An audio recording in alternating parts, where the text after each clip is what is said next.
Hey, what's up? It's your boy Bobby Sapphire. It is Sunday. I am here with Justin and Steve for the 24th episode of KTO Radio. What's up, boys? KTOD Radio. I forgot the D. What up, baby? I can't believe it's been 24. This is like heading into the holidays, like retrospective. It's pretty wild. So it's been 48 weeks you've been doing it?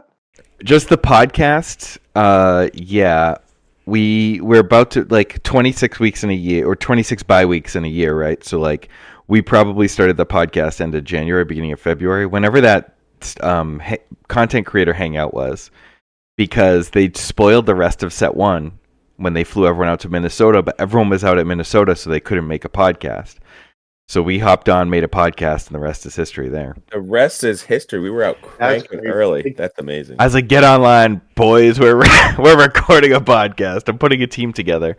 And Thinking about playing on Justin's dining room table felt like forever ago. And it felt like I felt like there was a larger gap between that day and when we started the podcast. Like, it didn't seem like it was an overnight, like, let's jump into this. Because I think you and I were still testing. What are we going to play Magic or testing WCCG or something like that at the time? Yeah, we were. Well, I got like a Magic cube. It was like proxies or something, and we were gonna play, and then Mike just he bamboozled all of us with. Yeah, we'll talk about that in a second. We'll tell that story in a minute. That's actually scheduled for later. But today we're gonna do a full year. It's been a full year for us for Star Wars Unlimited. It was just about a year ago that the fateful night Justin's describing happened. We'll tell that story in a minute. We're going to do mailbag questions. This is mostly a mailbag episode, but not all a mailbag episode. So we had a giveaway for Metal Fab tokens. All you had to do was enter a mailbag question, and you got put on the list. And we're going to do that drawing at the end of the show. And then you might have noticed we have a new logo today. Something we've been cooking up for a while. So this is the look. And we will be launching a KTOD merch shop imminently. So Steve's been hard at work on that. Whoa. Easy with the adjectives there. Which one? Is that an adjective? That's an adverb. English class. Adverb. We're okay. That's all right. I allow, on vocab quizzes, I allow my students to use adverbs as adjectives in their sentences if they want. So you're good. All right, this is how the new logo looks on YouTube. Looking pretty good. We're up to we're progressing to 7,000 subscribers, but I don't know how many people actually play this game. But these are the videos we've been running. We run 2 videos a week. We do Monday and Thursday. Things have been slow during the holiday season, so we're going to take Christmas off and probably come back at you the Thursday before the SCG. So January 2nd, I believe, or January 1st. And then it's rapid fire SCG and PQs. Yeah. Boom, boom, boom. London, baby. Yeah, London. Yeah. We're not taking any time off per se, but activity is down over the holidays. Our subs have remained solid. I know some Patreon creators I've talked to have had cancellations. Views are down. I think people are just gearing up because we're about to hit 10 straight weeks of PQs, and then it's going to be all hell breaking loose. So, a little calm before the storm. And then we're still without KTOD Maddie, who is on paternity leave, but he's still putting out his Tuesday videos, so you can check out his insane thumbnails and videos. You didn't see the Hidden Gems one? Yeah, that one's crazy. Oh, that's crazy. Yep, so him and Symbiote cook up these insane thumbnails, and Maddie's videos are hot, so go check them out. And then we are sponsored by Metal Fab tokens. We are in the middle of a giveaway. Like I said, we're gonna I've got my twin sons tokens up here that I like to play with. My coin, baby. I do have the 2 streamer bags right here, ready to be dropped in the mail-o. So, yep. There's some more pictures of those streamer sets. They're giant on the cards. Sick. They're so sick. Yeah, I love playing with them. I'm hyped to go down to SCG Atlanta and play with these things.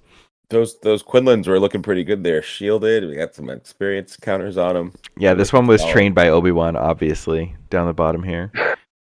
Yeah, they're all fire. Beeflo does just an insane job, and we're happy to be sponsored by him and partnering to sponsor our tournament team, which should have some announcements in the coming weeks.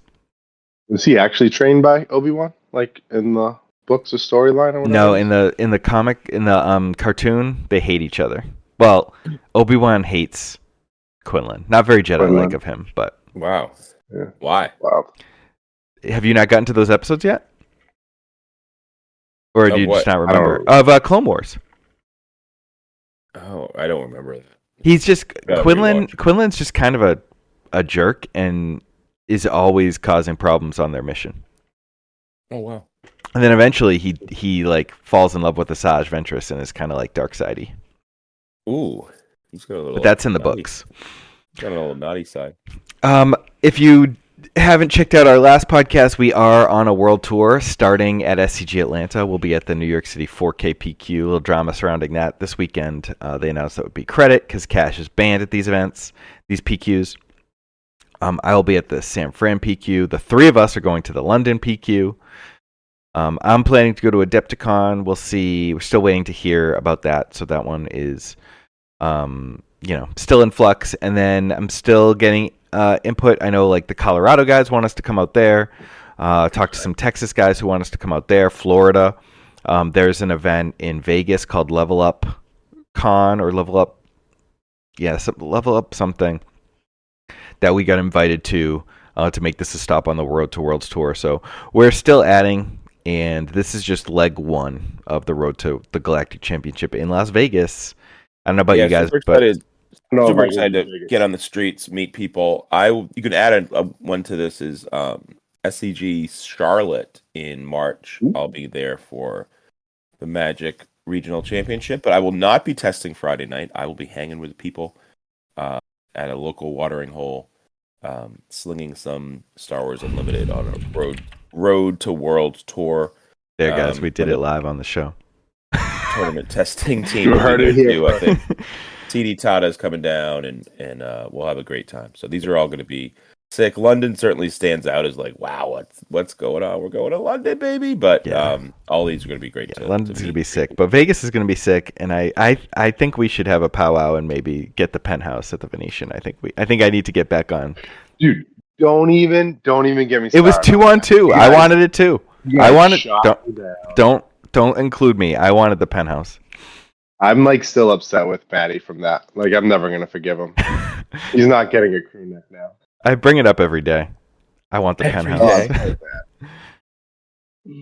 All right, so it's been 1 year since that fateful night. Steve, Justin, and I, we go to Capitol Grill once a year, right around this time, for our annual Friends dinner. Yeah, I mean, we've been doing that, 10 years, 9 years? Just sort of a tradition. I don't really know why it started, but it's amazing. Sort of the... Oh, I know why it started. Steve, you remember why it started.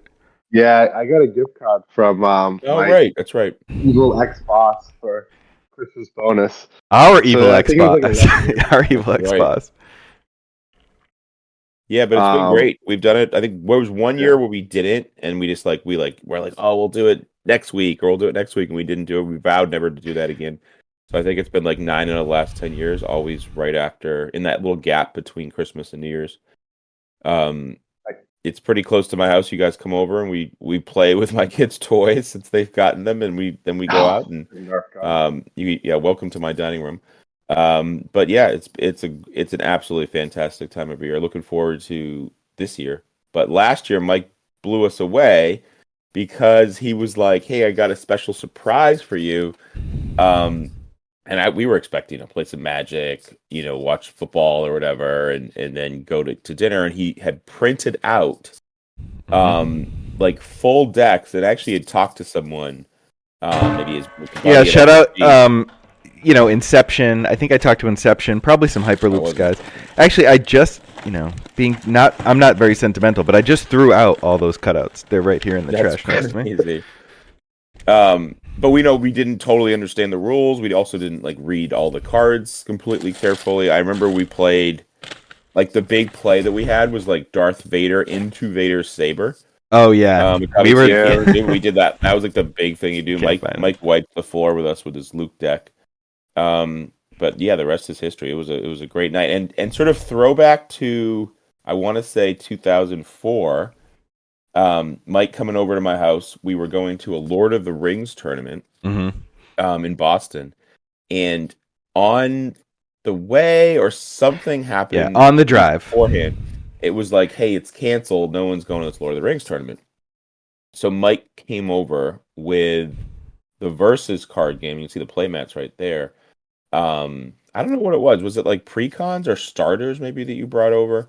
I don't know if it had pre-cons. I might have bought starters and packs, and we just cracked packs. I think it was starters because we had like the Wolverine that like untapped, and I think he like automatically got him or something.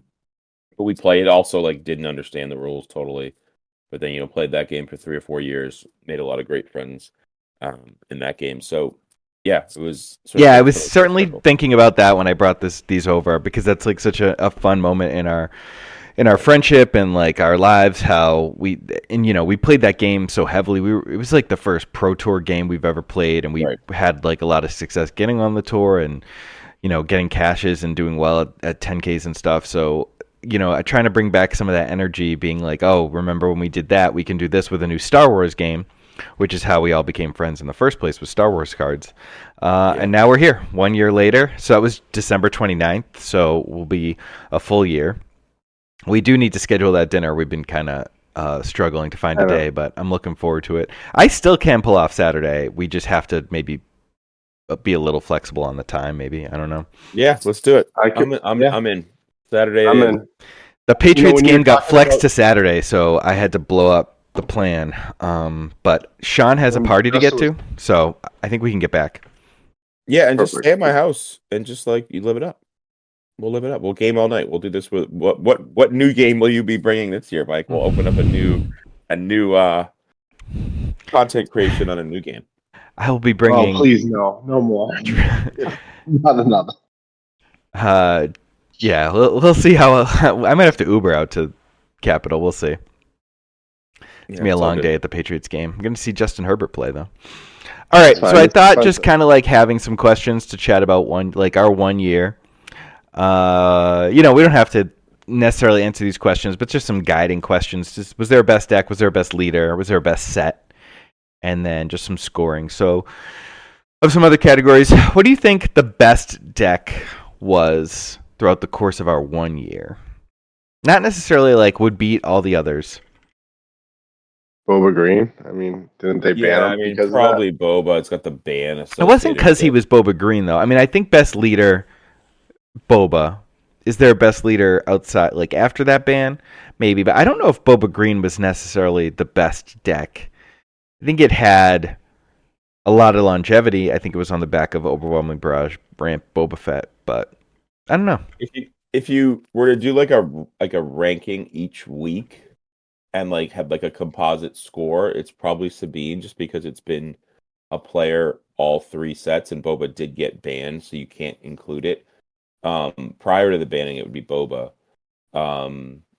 I think there's like really exciting decks that have popped up even throughout the course, like that were like sort of flash in the pans that were really cool. Like that blue Vader was neat, like in Florida, like popped up, and it was like that was cool. The yellow Boba, when you first played it, Mike, and like kind of championed that deck as like being a real player, was sick. The Han yellows, like when they emerged, I forget exactly the origin story there, but like that was really cool to like see how they were going. The Sabines with like Poe and Wrecker and like that whole sort of like when those decks got that extra firepower added to them. There's been a lot of decks. There's been a lot of creativity. I'd say like best leader obviously is Boba. After that, I think it's a toss up. If you're not including him in this, yeah, it's probably on some level Sabine though, because there's just no other aggro leader. You know what I mean? Like you can't even play like an aggro deck with. I mean you can, but just like what she offers, the longevity of the ping and everything, and the early damage, and she still keeps hurting you after you kill her, so you just get to like max her out. I think she's really good. Not always best placed in the meta, but definitely really good. Is there a best set? I think it's got to be set 1, right? Like the set 1 stuff is so iconic and so good. Set 1 is definitely the best set, and I think set 2 was a solid set 2. It kind of like maybe got some flack, but it actually had like some pretty legit stuff in it. I will tell you what it's not. It's not set 3. It's not set 3. There's no way it's funny that like people were so down on set 2, and FFG was like, "Hold my beer, wait till you see this one." No, I thought set 2 was great, like Smuggle and Poe and Wrecker and Darksaber, and probably a little too skewed on like the hero red cards. But there were some pretty solid things you could add. Like card like Bazine was like really well designed. Ray popped up for a little while. Yeah, like Ray and Kira. Like there was kind of good, like some really competitive leaders. We get some strong leaders in set 3. That's true, but it's not really cards. Like a lot of the cards fizzled out. Like a lot of the cards that you saw and were like, this card's gonna be really good, just haven't manifested. I think the biggest problem with set 3 was like the game mechanics fizzled out. Like exploit just isn't even a deck, right? And coordinate is just used with flow, basically. That's about it. Right. I think like the biggest problem with set 3 is what the set itself was designed around just came up short. Yeah, and there are some cool Ahsoka decks that utilize coordinate, and like we found in testing red green that like Echo can be really good, and like a Han go wide deck. So there are some strengths to coordinate, but it's not like breaking through the wider meta at the moment. And yeah, I don't see those. I've been testing with Geonosis Patrol Fighter, and actually I think that's been pretty good. The tank is good, so there are like a couple exploit decks, but you're not using the exploit leaders like Dooku. Like it's just not happening. Yeah, I think the best card is probably T-38 Starfighter, which is maybe an indictment on this set. Yeah, Perilous Pursuit, Plo, P-38. There's like a handful of good cards, but none of the like legendaries hit. None of like the spicy legendaries, like Ahsoka, Grievous, like even Gore. R2, who we thought was going to be really broken. Come up. I mean, he's fine, but he's not. Well, when the whole deck, Cad's really good. They're all, when the whole meta right now is Ping Tarkin Town, the 2/4 really lost its luster. Right. Yeah. Right. And also, you keep a hand that's kind of perfect. You keep your best possible hand. There's a lot of situations like I play with people or I coach people and they don't want to get rid of their card, and it's a tough part in the game. I like him really as a late game play, but then. He's a 2-drop, so you don't necessarily want to be doing that. All right, score these 1 to 10, 10 being the best, 1 being the worst. How's the game? 8. 8, 7. So pretty high on like your all-time games. Got to imagine in terms of just like playability, enjoyment. I think it's surprising how like leveled and textured it is. I think, Magic having that. Sort of getting screwed with variants sometimes actually is a good thing. I like that sort of tightrope that you have to walk in Magic that doesn't totally exist in this game. Like the complexity of like a SWCCG isn't totally here, but this game still has a lot of nuance to it. You have a lot of control over the game, so I'd say 8 for sure. It's a really good game. Mike, how about you? Yeah, I think I'd probably put it somewhere like at a 7-8, just like you guys, maybe like a 7.5. In terms of like competitiveness, I think it works well. Like when I go to events, I feel like I'm playing a real game, based, compared to previous FFG games that didn't have sideboarding, they're best of one. Like I feel like I'm playing a real competitive game, so I like that aspect of it. Is it my favorite all time to go play? I think that's still Loader. Loader's that much. I thought Loader was so cool. For me, it's probably Magic, just because of like the sort of grand nature of it, which sort of connects to the organized play a little bit. But I really did enjoy Versus. Yeah, I think organized play wise, you can't compete with Magic. If we want to skip to that, I just meant in terms of like when I went to loader tournaments or I built loader decks, like I had the most, like I felt like I could be the most creative. I felt like I could be the most innovative. Loader was definitely the most creative. Loader was Star Wars fun. TCG also. Yeah. I mean, Star Wars TCG is like, where we all started and the game a lot of us were best at. But yeah, I agree. There's a lot of amazing games, but this is gonna, when we look back at this, when it's like combined with the other games, this game isn't gonna like, disappear in our memory banks. This is gonna have like a percent. It's not like spoils, you know what I mean, or like the WoW TCG played for like, or what was the game that Rob's game? Epic. Which you asked me earlier this week, and I already had to tell you. That's how forgettable it is. Right. So like, this is going to be like a big market share, and hopefully a really big one based upon where organized play does end up going. Yeah. So how low do you rate organized play? I mean, pretty low. I think I still want to give them benefit of the doubt, but it is rough when you don't have. It's funny. My boys just woke up and we're doing Sunday morning cartoons and they're watching Clone Wars. We talked about. I just heard the little theme song. The Galactic Championship was like announcement, and it's a location and it's a date, and then that's kind of it. And like it would be great to have some hype coming. Sort of continued hype, like yeah. I mean, it's still really far away, but I get it.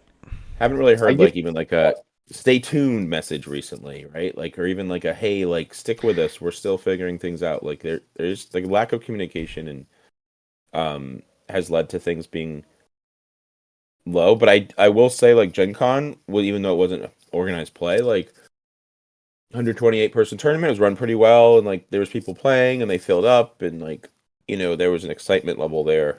So I'm still very hopeful that things are going to go well. But based upon like, such an early structure, I'm not super happy where it is. All right. Well, where are you grading it then? I would say like a 3. Yeah. I mean, I'm giving it a 1. And like, I think it's interesting that Justin says, they're not really quick to communicate the details of organized play, Galactic Champions, along those lines. What they were very quick to do was shoot down the cash prize at the New York City PQ. Like, that did not take them very long to communicate that.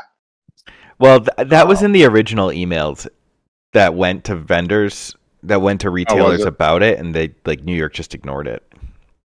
And then I think a somewhat random person like said, "Hey, you can't do this." Yeah. I think like think about like movies, right? Like we know that Robert Downey Jr. is going to be Dr. Doom now. You know what I mean? Right, like, but not in the first movie. Something. Yeah. Give us something that's like, hey, like a little preview, like a little like imagine the trophy. They take a picture of like the corner of it, right? Or something that just says like this is where it's going to be.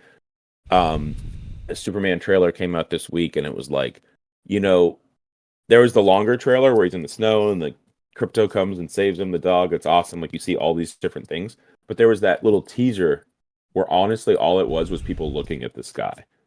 Like just give us the teaser. Yeah. Just give us people looking at the sky for something. Yeah, like the show. I think it's still pretty far out, but I know. Well, that's the thing. The Worlds thing I think is far out, but like, where's the other stuff? I think they really didn't communicate that Season 0 is literally nothing.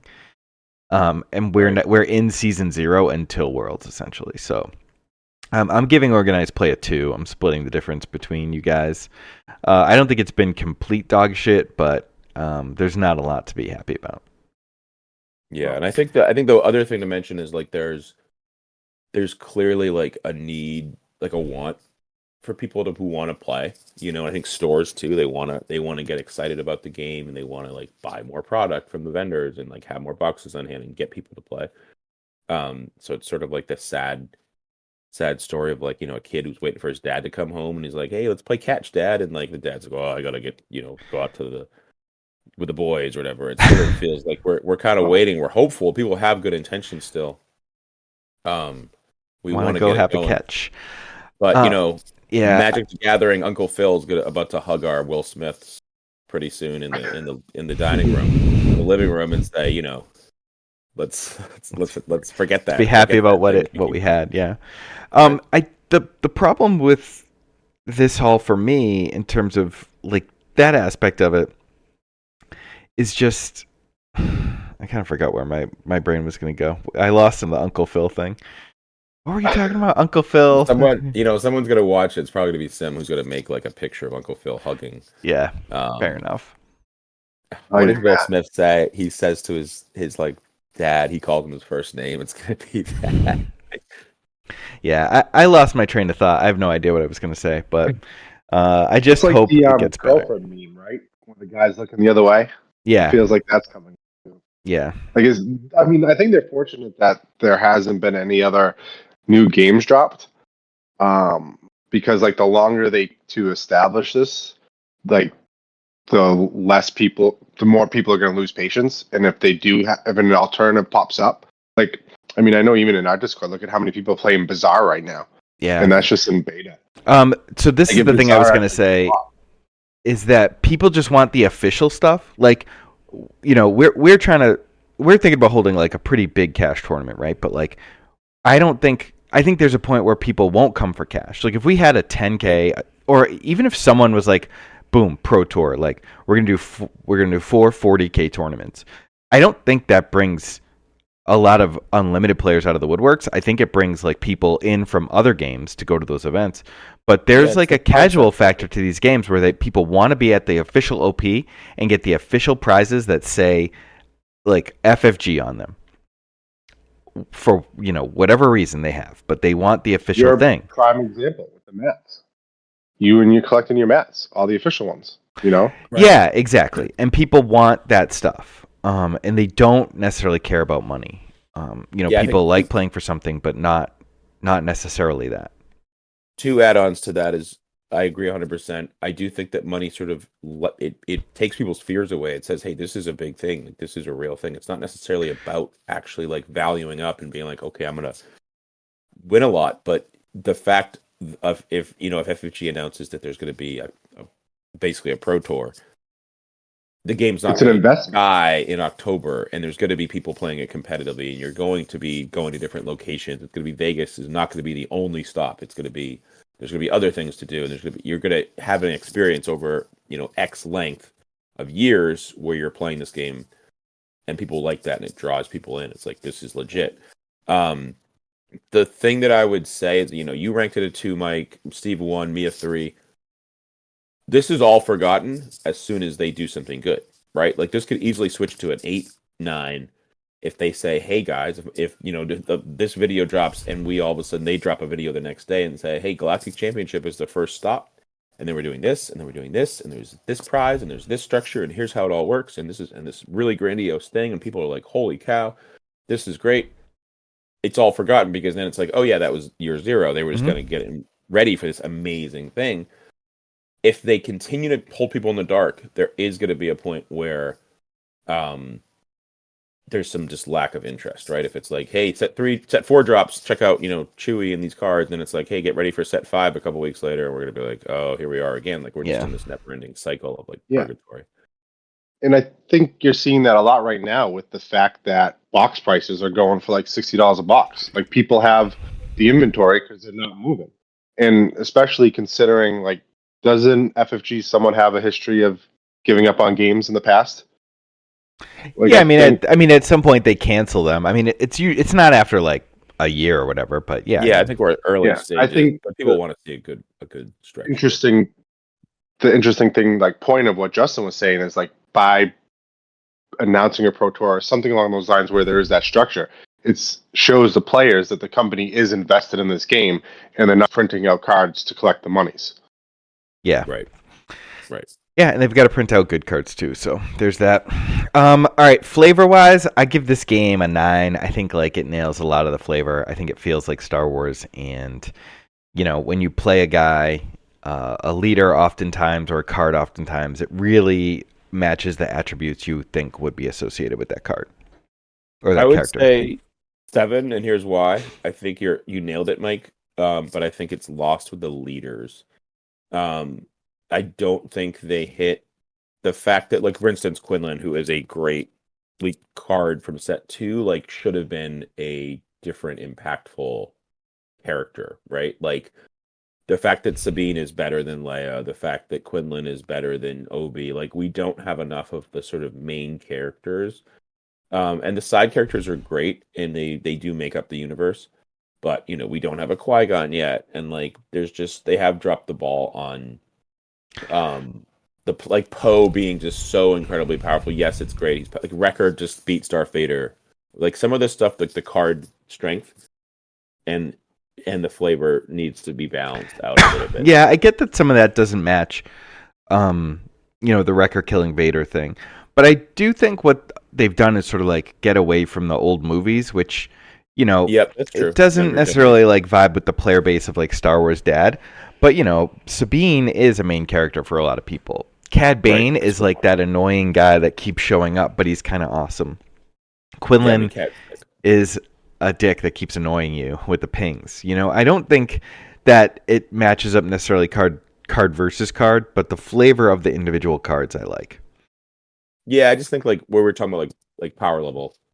If you throw power level into the mix, like Ahsoka, okay, she's a new character, right? Like why does that legendary unit, it's not a very good card. Mm-hmm. And some of that's out of their control. They don't know how, they misjudge the power level. Like Dr. E was a fantastic card, flavor wise, and then they misjudged the power level of what that was going to do. It's not a great card. Yeah. We also misjudged it. We thought it was all going to be great. So some of it's out of their control. The meta is the meta, and people have answers to things. But it'd be nice if they had, in my opinion, I think I am hopeful. Set 4, you've got like one of the best cards you've seen, like Chewie and like all these space things. It's gonna be really cool. So yeah, it is a strength of the game though. Like whether it's I'm a little more critical. Mike, you're saying like this stuff is great. It definitely feels like Star Wars. You've got the space, the way the game's constructed with space and ground is really cool, and it feels like you're playing Star Wars. The energy conversion lab on Iadu being so important. It's crazy. All right, let's transition to the mailbag. We had this contest and we wanted to do a mailbag episode. Lots of podcasts do a mailbag episode. And I thought like one a year could be really good. Let people have their say and also tie it to the giveaway that we were doing. So here's the first question from Jacob G. Which mostly unrepresented set 1 and 2 leader has the most potential to pop off competitively? And some of these are rephrased because I can't help myself. I have two that I can think of right off the bat. I would say Tarkin for set 1 just because you're going to see more Imperials, and we've seen that he has can do some really, really powerful things with lurking TIE Phantoms. Get vertical. But I will say, like when making that deck, you're not able to make it all Imperial the way you're able to make like an all Rebel deck. Like just the Imperials that flesh out these things, there just isn't enough. There aren't enough. So if you see set 4 is going to have it has a bunch of Rebel stuff. I imagine there's a bunch of Imperial stuff. So I could see Tarkin being really strong. I think that Kylo for set 2, I think the new bases for set 3 weren't explored enough. I think that is an opportunity for people, especially the blue one that adds a HP to your leader with Kylo is something that I thought about, but there's just a lot of other powerful stuff. But I do think that Kylo has some untapped potential. Just the unit coming out early, being an aggressive card. I think those two stand out for me. What about you, Steve? Set 1, I'm gonna say Luke, just because I'm hopeful at some point there's actually going to be a real blue-green like hero deck, and I think his shields are the strongest. I just think he just never seems to be, that deck type in itself just never seems to be positioned in the meta. So if we get to a point where that type is positioned in the meta, I think he could be good. And just that in general of those, I mean, I would secretly love it to be Chewie, because I love me some Wookiees. But set 2, I'm going to go with Lando. Mike, probably thinking about this, or you've worked quite a bit on trying to break Lando. I always try to, when I think of like sleeper decks and leaders, I ought to think about like what leaders work outside of like the normal game mechanics. And I definitely think he's one. And as more and more cards get released into the pool, I think the chances of that being viable just incrementally go up. All right. I don't really have a good answer. I'm thinking like I'm still waiting for something to get printed for Afra to make her really good. That's the dream. Play stuff out of the discard pile, play a dredge deck. So I'm gonna say Afra. That would be my pick. Yeah, I think it's challenging with the power level of. There is a good variety of decks. I think like Boba being banned, I think did open things up, but I think the sort of top maybe 8 or 9 leaders, it's hard to crack if you're not in there. Mm-hmm. You know, it's hard to play Lando like a double yellow deck over a Han based on the way that the colors work. Like if there was like if Lando's just like completely other color where only Lando could play these cards, or Afra could only play these cards, it's like, yeah, Afra's good, but Boba's always been better. Now Django's probably better, or Cad's probably better in that same spot. So it's hard to sort of be on the outside looking in, and then be included sort of as a comparison. Yeah, I don't disagree. All right, next question from Chris Graham, my boy from the X-Wing days. How often do you want a 1X in your deck, and how do you decide that a card isn't good enough to be a 2 of, but when you get the 1, you're happy? This is a deck building question. This is a really good question, because I've seen the 1Xs in a lot of decks, and I've done it myself. I'm not happy with 1X. The way sort of I have it mentally in my brain is that when you play 3 of something, you're okay seeing it twice on a consistent basis.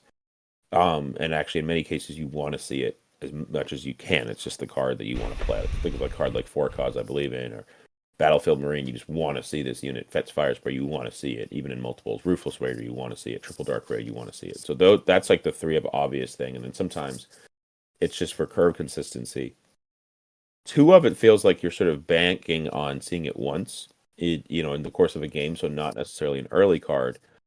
But you kind of don't necessarily want to see it more than once, but you kind of want to see it once. Yeah, most games.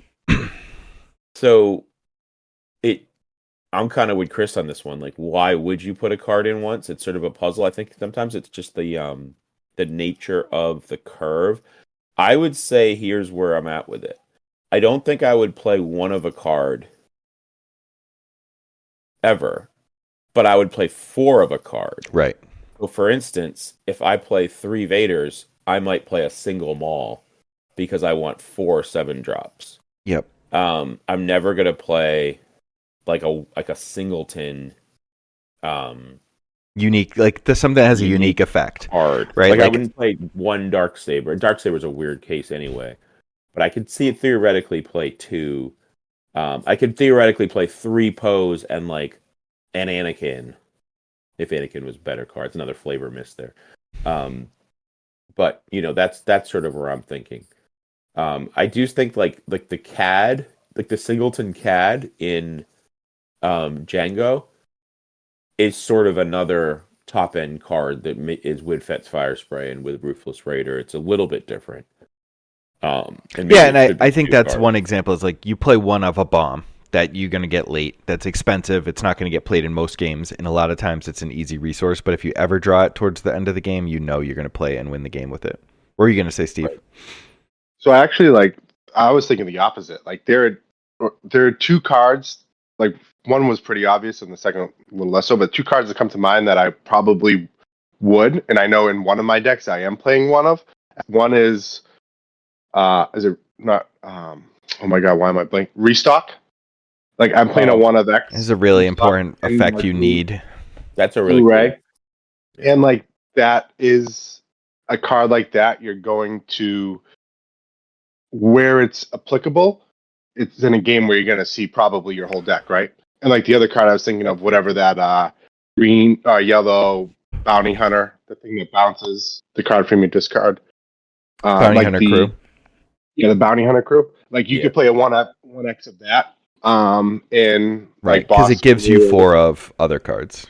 Yeah, something along those lines where prevent yourself from getting decked. But I mean, outside of that scenario, I'd agree with what you said, Justin. But I do think those 2 cards in itself, there is some applicability, or it does apply there. But then again, who the hell wants to be playing mill mirrors all day long, anyways. Right. I know I don't. Turn them sideways. Yeah. For me, it's like the 4 of thing, like playing one crafty when you already have 3 L3s, or I play one punishing one in my Django right now because I just want another 3 drop. Another 3, right? Yeah. I have an Empress Nest in Han.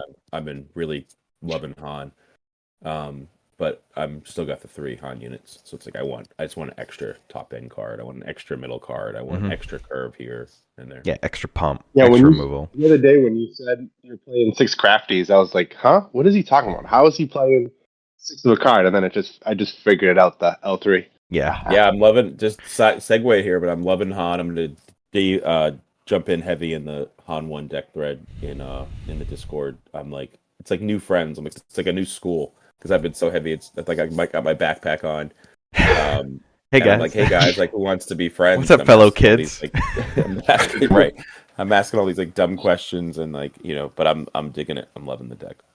Are you planning on more merch to make it more accessible in other parts of the world? I love the shirt and coin and need more from Marcus P. And Steve is currently chatting with Maddie about crew necks. Right. Yeah, we do have that new logo. We did do that so we could sell merch because we can't.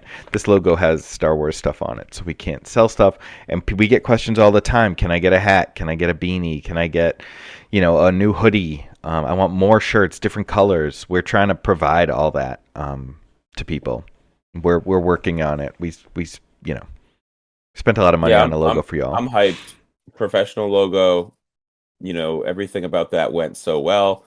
Really just like a dope new vibe, new energy logo. It's going to be great to see. One of my favorite things is seeing like an event with people wearing like the old school giveaway stuff, like the gray. So it's going to be great to see like people wearing like more variety of stuff that they're able to get on the store, seeing like a water bottle or phone case, or, just different things that we're able to do with this. And I'm hyped to have that stuff for me too. I'm hyped for a phone case. Steve's been posting. I told you I'm not doing a Samsung. You gotta switch over. Yeah, no Samsung would be crazy. All of a sudden, we have the KTOD boys chat back on iMessages. Steve, never. Yes, we finally got my last buddy and from the loft to get on WhatsApp. Took like a whole year and a half, but we got him. Oh my god, ladies and gentlemen, yeah, it's gonna be sick. It's gonna be sick, and I think it opens up possibilities for the future too. Of like card, we have a store, maybe merchandise, but maybe we can do some, card sleeves or just different opportunities to do. Yeah, not having a logo that Disney can come down on just gives us freedom to do other things. And that's not necessarily selling, too. We can do lots of cool things. And we love, the old logo is cool. It's sort of nostalgic. Thinking of like you mentioned you're going to the Patriots, like the old Patriot logo. Still seeing that show up is going to be great. But yeah, we're not completely moving away from that by any means. We just needed another option. T-shirts to Goodwill. All right. Would your team consider one-to-one Star Wars coaching? I'm looking to elevate my competitive game. I must have missed a word there, and I know practice is key, but I'm looking for more. From Michael R. We do have the office hours tier that's pretty limited, but I know like Maddie's been doing some one-on-one coaching. You guys have, sort of on a case-by-case basis. I have, right? Yeah, mine's pretty limited, although I was actually going to post this. I haven't mentioned this to you guys, but probably like 2 days over Christmas break when my family goes away to visit, sort of a different thing happening. I'll probably open up sort of like a impromptu coaching session for people in the Discord, like sort of get 2 days and schedule me quick in this sort of lightning round type thing. So in between Christmas and New Year's, there'll be a couple days for the Discord peeps.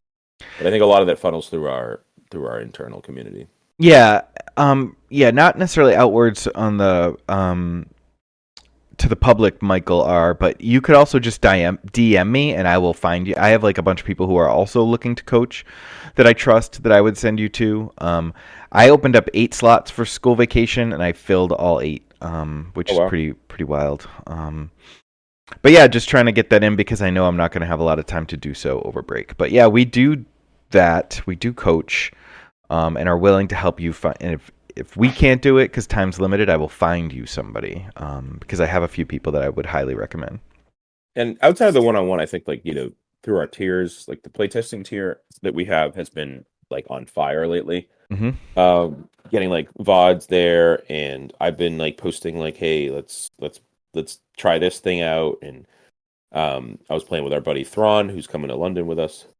And it's just been really, really robust. So it's not exactly like sort of technical thing that you can do with some of the one-on-one stuff, but it's still really valuable in other ways. All right. As someone who's dabbled in making content, what is missing or what would you like to see more of in the content sphere of the game? And that's from Mac V. That's Mickey D in the Discord and YouTube, a member of our playtesting community tier. Anyone have a thought here? I know, a lot of people just do, gameplay. And I think one thing I liked that Tower would do early on was he would commentate over important matches from tournaments, but also, like, I would want someone to have watched them a couple times to, like, have things to dissect. I would love if someone did like a football coach style, like Monday morning, we're breaking down the gameplay of a game. Like one game, here's like 3 things to learn from this game, and not necessarily just kind of like react to what's going on, but actually find games where there are learning moments, break them down and make like some dedicated 10 to 15 minute, maybe 20-minute content of watching parts of the game and breaking down why those parts are important. I really liked what we did, and it's been hard because we both have, full-time jobs and families and stuff, but I really liked when you and I met up in person, recorded, and then talked over it. Mm-hmm. I think we got tons of really good feedback about that. And it was early on. If we did that again, our commentary would be very different. It was Django versus Sabine matchup, and it was like the first week of Django kind of being a thing, and we, a lot of our early ideas were actually like, totally not things I'd be advocating for now. Like sideboarding out Rutgers, one of the big ones. But I think like that, seeing like that sort of level of conversation of like, all right, how does it work in sideboard games? What should we be doing? What should we be resourcing? Here I had to think for a little bit because XYZ is really good, because when you're doing that in the course of a game, you're not being able to analyze like something that goes wrong and like the inherent risk. So I thought that was really good. It's very similar to what you're saying, Mike. It's like, analyzing the game, but really understanding what's happening with the game too. Sort of having a wider angle there. I think the other thing that I do really like is, I think we do a great job of it, but I think from other content creators, it's like just getting a personal vibe to the experience of doing the content, like we do the weekly pod or the bi-weekly pod. But seeing like the car ride to the tournament, walking into seeing the store owner, and kind of like with the KTOD tour coming up, we'll have opportunities to see the community, not just us, but like the communities that you're engaging with. I think is really cool. Yeah, I think back on like when you look at like Magic and you go to a GP and you'd see like an LSV, and some of it was because he was like a great player. But a lot of it was because he was also a content creator that you've written articles about. Because there were great players that didn't do content, and people would be like, "Oh, that guy's a master," but you wouldn't really know who he was. Right, you didn't know anything about Saito or whatever. Right, and but like a Reed or like a LSV or like whole bunch of guys there, like Paolo, like you'd see them like they'd be hanging out, in their buys for a GP playing games. Yeah, like wow, it's those guys over there. So I think that would be great if we could get that in this game. When I played Destiny, I feel like I knew everybody by their content. I think the unplayable guys do a good job of that. They haven't been making a ton of unlimited content lately. Like their stuff's kind of sporadic, but like those guys, they have a lot of personality and they bring that. And when you go to an event and you meet them, like you feel like you know them. And so I definitely agree with that. What's up, Steve? I was going to say, after Justin was saying all that, this coming from the guy who got somebody coming up to him and saying, "What's up?" at Newbury Comics. Yeah, that was wild. That guy. Yeah, shout out to that guy if you're watching. So I was at Newbury Comics, not the one we go to, Mike, the Natick. It was one in like Norwood or Dedham, and was just looking for like stocking stuffers. And I'm like checking out, and this guy like walks out, and like how it registers to door of a store, like pretty close. And the guy's like, KTOD, you guys are rocking it. And I didn't even say, I like was like, yeah. And like afterwards, I was like, man, I should have like taken a picture or something like that. But I was so shocked, and I didn't know what was going on. And this has happened to me at as a basketball coach, like in a community, like I'll go to a pizza shop for lunch when I was at school, and people will be like, "Oh, it's free or whatever." Like, go Bears. But this is a totally different level. Like being in a Newbury Comics, like just getting blindsided by it. Like with the basketball stuff, you kind of expect it. You'd think, "Hey, come to the games." I had my script down of what I would usually say. This was wild. I immediately texted you guys what the heck is going on? How big are we? I get to see Sonic 3 for free because the guy recognized me. The guy at the counter recognized me from a tournament. Yeah. I mean, he's a guy that I met at tournaments. It's not a guy that just recognized me from YouTube, but recognized me from local events and stuff. To be fair, we also saw National Treasure 2 for free. That was for a different reason. That we did. Yeah, good old man. Took me a second. Our criminal past is getting revealed. Sometimes you do things just to see if you can.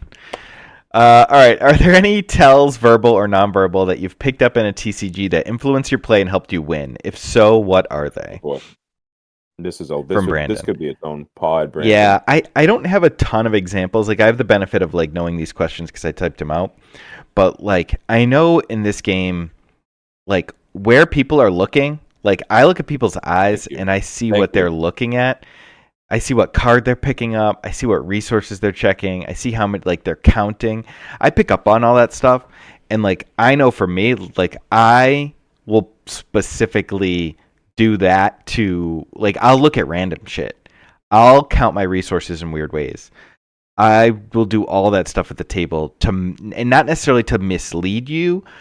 I mean, I am trying to mislead you, but I'm trying to cover my own tells because I'm sure I look at things in my hand and I give away things non-verbally. So I'm more doing it to stay diversified, to create static, to create noise, so you don't know what I'm thinking. Not necessarily to if I put this one resource off to the side, I have force throw. It's not like that. It's more to mask what I might have already given away. Yeah, I think there's a lot of things here. I would say it's a 2-player game. Engage with your opponent. Look at them. Look at what they're doing. Ask them questions. How many cards are in your hand if the game's gotten to a different stage? I actually yelled at Wu in our tournament testing team thing at one point, and I was like, "Hey, you need to look at your opponent. You cannot just only look and be sort of doing these calculations here in the resource row and thing. You have to look at your opponent. You have to have broad vision. You have to have broad vision. When they're thinking, you should be present. You should also be, if you think of a 90-degree angle of the table coming up from the edge of the table, you should not be super far back from that. You should be kind of present at the table. Mm-hmm. I put my cards down. Yeah, put your cards down with the coin. It's similar. I will tell you this. End of the game. Don't give a floppy handshake, though. Don't give a loose floppy. Don't just leave it. If farm and pull them in. Yeah, I mean, Steve?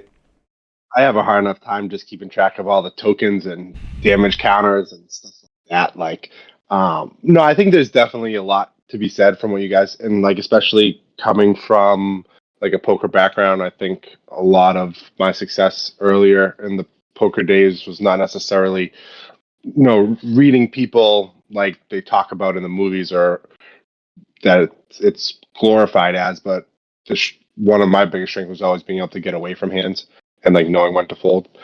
I think there's a lot can be transferred over to this game, and I think the two of you touched upon that really nicely. But I mean, I'll be honest with you, I don't know if it's just because I'm getting older and I'm a step slower, but there's a lot to keep track of. When you guys are talking about earlier, the level of the play, there's so many dimensions and layers when you factor in all the tokens, the damage counters, damage on the base. It's tough. Yeah, you have good training on it from Star Wars CCG though, because starting with 90 effects in play, you have to remember all those layers of rules. I was talking about that the other day. I think it was with Justin, and it just felt like it was different because it's all just cards. You're just memorizing cards. This is, I guess the point is because of all of those dimensions and layers. If I'm having trouble focusing, or I'm focusing on all like the tokens and the aspects of it, then I'm not focusing on the body language and the tells that I'm giving off. So I think the availability for that information is higher because, like, like when you're playing poker, you're always thinking about like, how can I give off the least amount of information? Like that's like a main component and factor in the game, and you're focusing on that. But in something like this, when you're focusing on so many different other things, those things fall through the cracks. And I think if you can pick up and stay observant, like the two of you said, you can definitely gather a lot more information that way. One final thing here, and this made me think of it when you were mentioning Star Wars CCG, is like if you've got a sort of history with the game, and Swoo's newer, so you're not going to have that as much, but maybe you've got like someone who you can't beat, who you actually feel intimidated by, right? As someone who's like really good, and like you played them maybe 3 or 4 times and you can't beat them, and you're like, oh my gosh, and they're a little intimidating to play against. My advice would be, next time you play that person, play the game. Understand that they have to still be in the same restrictions of the game as you are, and that mental capacity, that sort of mental entity of, hey, we're playing a game. They have a risk of losing. I have a risk of losing. It cleans all that out. They can't just, it's not a fight where they can just be stronger than you and beat you down. Like the game itself, if I can win the game, I can win that match regardless if the person is someone who's, a little intimidating. So I know Steve kind of probably knows who I'm talking about on the other side of this. And sort of success points of where I've had once I kind of figured that out. Yeah, man. Every time we go to a tournament, I'm afraid I'm going to have to play you. It's not a nice feeling. All right. What are some games you're playing when not playing Star Wars Unlimited? Anything on the horizon you're looking forward to? I've been digging this Bazaar game. I still play a decent amount of TFT just because that's like my COVID love that I've never really been able to shake. But the Bazaar game is pretty good. I think they're still working through a lot of like balancing issues because it's still in beta, but it's definitely entertaining. Personally, I really enjoy games where you don't have to like worry about matching up with an opponent, interacting with someone else. Like you can just fire it up, play for a little while, walk away. Like that's got a lot of components to it, that I really like. So that's probably going to be the next thing that I kind of dabble in. And I know we got a thread somewhere within the Discord where people have been posting some of the builds that they've hit 10 win streaks with. And it's definitely, that's cool. It's pretty interesting. So check it out. Yeah, I'm qualified for the Magic Regional Championship in March. It's modern, so I really enjoy Magic. I actually had to defer my qualification off of, I forget the other format. It was like the mini modern, whatever they call that, Pioneer or something. Yeah, Pioneer. So I don't know modern, and there's also a recent ban shakeup. So if you're in the Discord, tag me, and ship some modern decks that you think are going to be really good. I'd actually love to chat about modern internally if people want to get a thread going. And then I still, Steve and me are going to Star Wars CCG Worlds. That's still something that we can maybe do this year. So that's going to be in Seattle. Where is it? Fall. Seattle. Seattle. It's going to be fun. And I think, that game still holds a big place for me. And I am excited about new games, like going back to like Mike bringing in Star Wars game was obviously great because it was Star Wars and versus 20 years ago. We love Marvel and DC and all that stuff. But like if there was a new game that had, anytime something new and it brings in like that sort of fresh, organized play thing, like we were looking at, like some people have talked about the Gundam game. It's got some really cool art and it's coming out next year. So I think something that's new could be kind of cool too. So if people are interested in any of those, well, not Star Wars CCG so much because there's not too many people out there who play that, but the Gundam game, people are interested in that, or modern, hit me up. I'm curious to hear your thoughts on both of those things. Yeah, I'm full-time SWU all the time, but I would maybe look at the Riot game for League of Legends if they drop that outside of China. Oh, that's cool. All right, what's your favorite memory from any TCG you've played? For me, this is it's tough to beat winning Gen Con with Ewoks at the culmination of my Destiny career, in terms of gameplay. But I think, like, in terms of like living life, it's probably the pro circuit in LA or Anaheim that we went to, just because it was the most degenerate, like can't tell the stories online, like being in our 20s having fun. So it's split between like the great times I've had with these guys, and probably just like working really hard for 20 something years and finally having it pay off with Destiny. Card playing wise. Yeah, those are good ones. Personally, there's two memories that come to mind. One was Catrick Regionals 2000 when Justin and I first met over. Like, I'm trying to think the best way to say this without being offensive. But I was playing like the number 2 rated person in New England, and the guy was a complete freaking number three. Was he 3? It was Hayes Brenston. Forever. Yeah, number 3, and he was just like a complete numpty. And Justin and I bonded over the fact that this kid was just a freaking moron. Well, we both beat him, and like we were the kind of guys who were known as like being pretty good, Steve and I, but didn't have necessarily the best ratings because we were playing, at the bigger tournaments. Well, Steve was playing at the bigger tournaments. I wasn't able to play as much. People knew I was pretty decent. And then this guy was like in northern Maine. And people are like, who's this? But he came to the regional, and I think I played him round 1 and beat him. And Steve was like watching my match, like fucking trash. It's like 14-year-old Steve.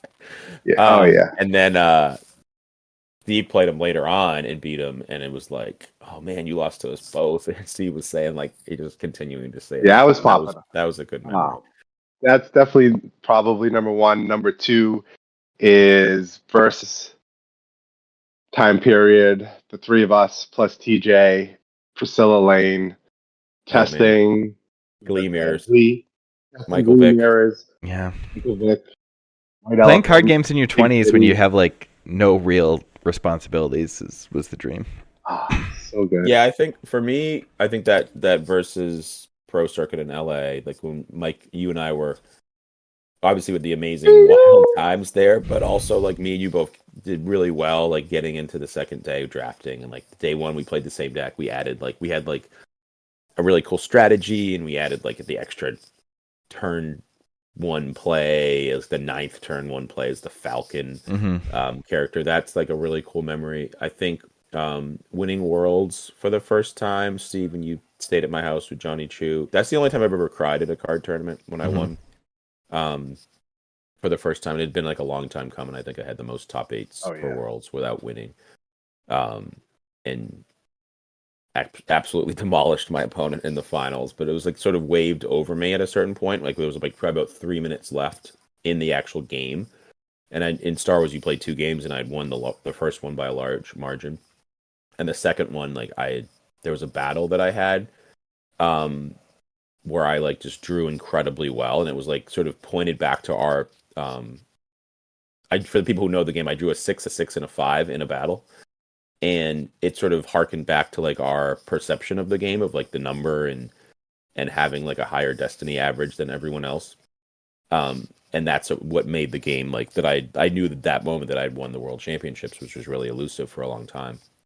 So that's definitely an up there memory. I also think winning, me and you might go to Maine, and me qualifying for the Pro Tour for the first time for Magic, that was a pretty cool one. Yeah, that was a great one. Us winning the first 2 ever Team World Championships is a great one. Blind crossing, Luke flipping that 7, seeing the look on Tom's face, and then you scooping your cards. I mean, like, we're done.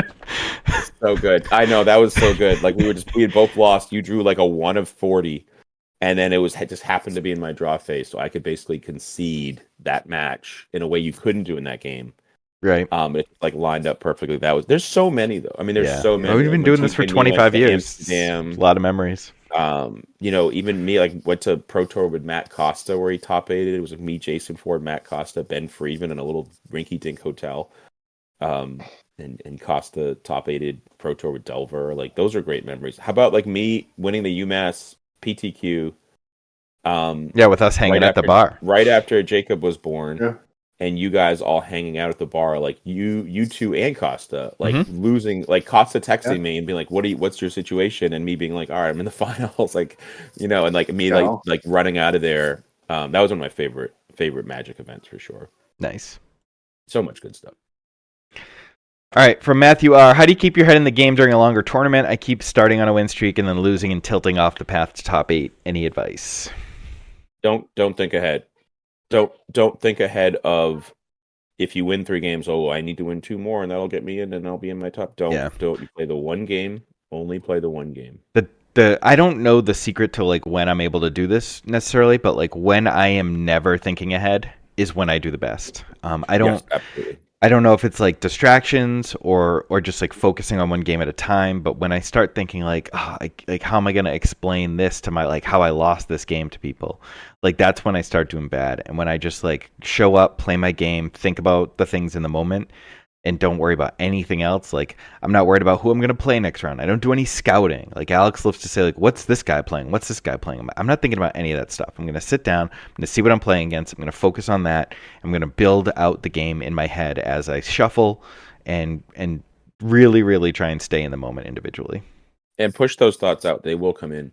So like I have memories of like being like 5-0 and then like going 5-3, and it's happened to the best of us. But push those moments out of your brain, and also don't be afraid. Like I have a very vivid memory of like being at a pro tour, being 5-2, and like being up in game 3, and just my mind, I remembered saying like I'm gonna be 6-2. Like this has never happened to me before. I've always scrubbed. I've almost never made it. Like this is incredible. And then like this weird line where like a guy like bounced my like Oblivion rings or something and like had triggers on the enter play abilities happened. And I still could have won the game by thought seizing him to go to 1. But I didn't because I was like just sort of frozen, if that makes sense. Like I was like, oh my God, this thing just happened. And kind of to your point, Mike, like how am I going to explain to my friends that I lost this game? Mm-hmm. Not recognizing that. And I had the thought, like I could thought to seize him, but like I don't want to go to 1. Like it's just something about it. I don't know. I still don't know why. Scared. Yeah. And then he played like a drain effect, and I just lost like instantly. Where I think I actually probably still win if I thought seize. So I think pushing those thoughts are going to come, like you, especially if you start off like 4-0, 5-0, like they're going to happen, and recognize that. Just play the game in front of you and kind of take the sort of emotional connection to doing well and not doing well out of the equation, and just do your best inside of each game. Yeah, I think you guys pretty much hit the nail on the head there. All right. What other games were you playing when not playing Swoo? Oh, wait, I already did this one. I must have gone the wrong way. How many different KTOD teams are there? Core, testing, and stream from Aegir. It's a good question. Yeah, this is...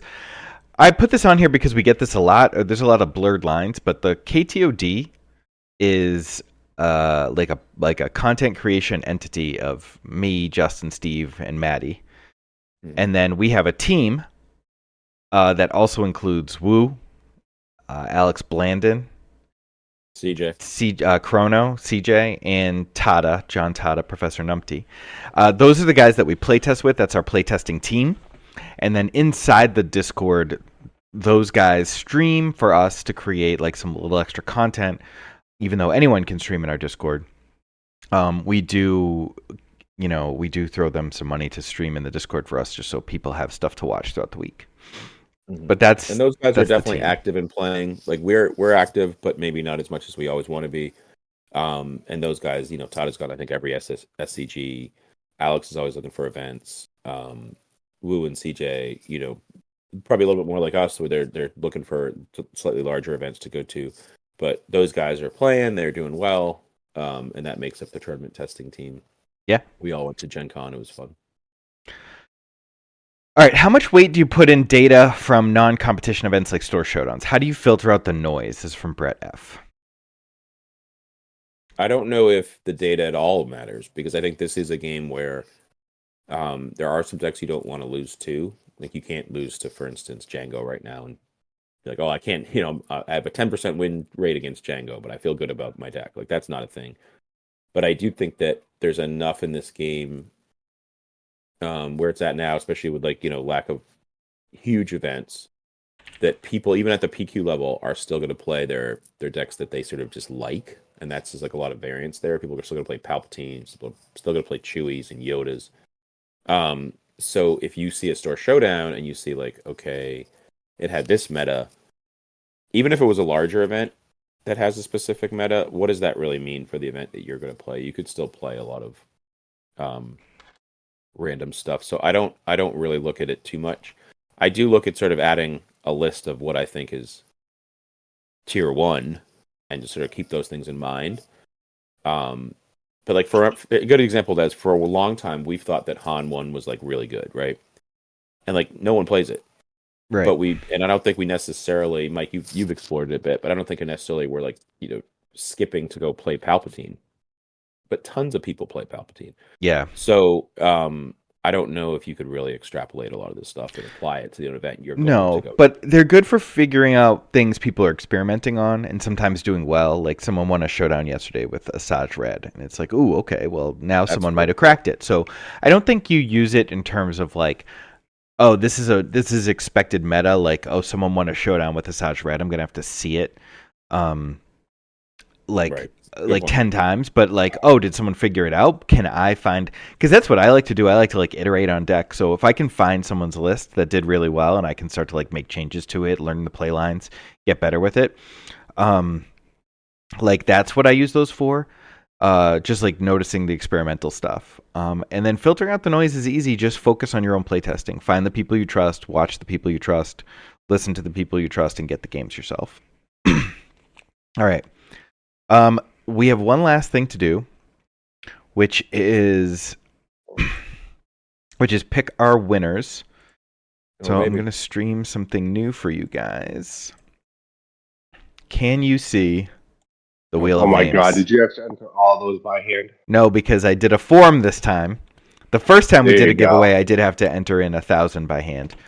Only 240 people signed up for this, which to me is crazy because they're basically like getting $100 bills, but right, 2,000 people, 4,000 people watched the podcast and still didn't. But whatever. Let me get it on my screen. I want to click in so bad. All right, so we're doing 2 winners. Steve, pick a number 1 to 5. 4. I knew he was gonna pick 4. I don't know how. 1, 2, 3, 4. That's my number, baby. That's your sports number? Yeah. Oh, no way. And the winner is, we have to wait for the pop-up. Kyle Kraft, let's go. No way. No shit. PQ winner from Colorado. Kyle Kraft. Does Kyle ever lose? No, he just stays winning. I don't all right, Justin, I've really experienced him losing. Pick a number 1 to 10. Me? Justin, pick a number 1 to 10. It's 7. 1, 2, 3, 4, 5, 6, 7. The Lord's number. I mean, it's Sunday. We ain't resting. No, we're not. And the winner is Phil Swede. Congrats, Phil. Or Phil Sweaty. I don't know. Ooh.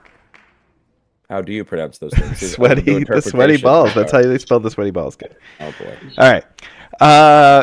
Well, congrats to the winners of the Metal Fab tokens. Thanks everyone for watching our mailbag episode. Merry Christmas, Happy Holidays, Happy New Year. We'll see you in 2025 for the next episode, hopefully with KTOD Maddie. Check us out on YouTube. Check us out in the Discord. And good luck in all your events. Oh, December 28th, online event in the KTOD Discord. If you're still watching, sign up. All right. See you. Later, boys. Bye.